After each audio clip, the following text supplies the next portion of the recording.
they're still in the queue, which is all very, very British, isn't all it? very English. Yeah, English, I should say. Yeah, Because the exactly. Scots are British as well, aren't they?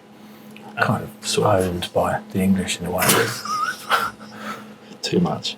Too much? You've gone too far. I love Why the do you say Scots. that? Well,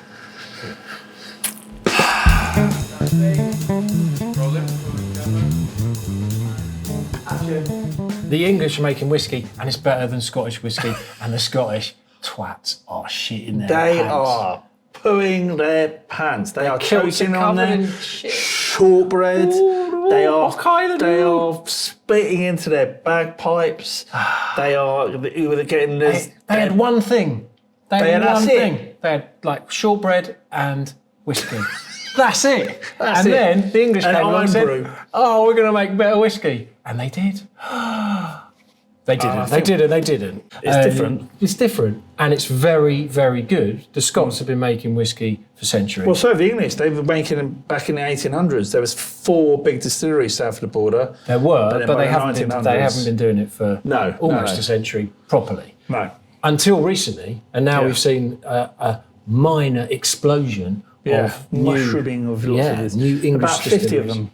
Originally, I think one of the motivations was the gin boom, and people were setting up distilleries to open gin distilleries. But behind the scenes, a lot of these guys were actually opening these Putting them in distilleries barrels. with an idea of launching an English whiskey. So what we've seen now, after a few years of them leaning on the gin and doing well with the gin, they've actually started to bring out some of this stuff they've been putting in barrels and aging. Yeah. So we are seeing some really good. Well, you English can't whiskey. you can't open a distillery and go to the bank manager, I want a loan to open a distillery, and go, the first drop leaving the distillery is going to be in like 7 years.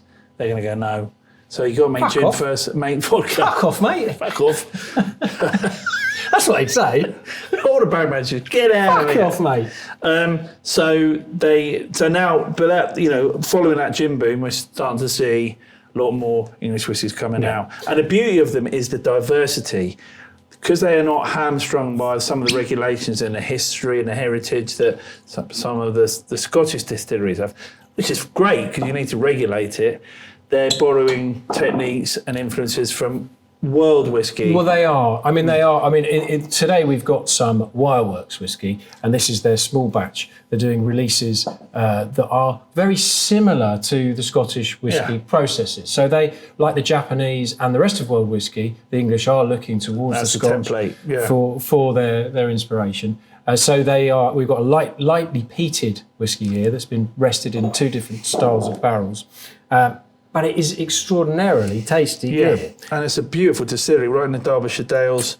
It's called the White Cliffs, and the reason it's called Wireworks and it's got this beautiful bottle is it's based in an old Wireworks sort of warehouse. It's UNESCO site. Yeah, and it's really long Beautiful. and low because they used to tighten up all the wires, so they needed a lot of room, and that's where they age all the whiskies at different heights. And it was set up in 2016, so they went in there with the full intention of making whiskey, but they do make a gin. They also make a rum, and they've got their own rum production facility going on there, which is also very interesting, so keep your eye on that. But it's great stuff. Now, those whiskey distilleries are starting to come together, and we talk about the fact that they're not hamstrung by those traditions and those regulations, but they are trying to put in place some regulations that set them apart from other world whiskies. And I think that's a good thing. Because I think if you can actually give yourself a few rules, just work within those boundaries, then you are going to all make. So that's a consistently good geographical indication. And they've applied for it, but in true English form, they are still in the queue. Yeah. But it's good. Yeah. Well done them. And almost better than the Scotch. I think it's a matter of time before we take them. Cheers. And so, against all odds, after spilled barrels, broken stills, and far too many questionable tasting notes, Tom and Ben triumphed. English whiskey rose from the shadows of its peaty northern cousin and claimed its rightful place in the pantheon of spirits. This battle might have been won, but the war was just beginning.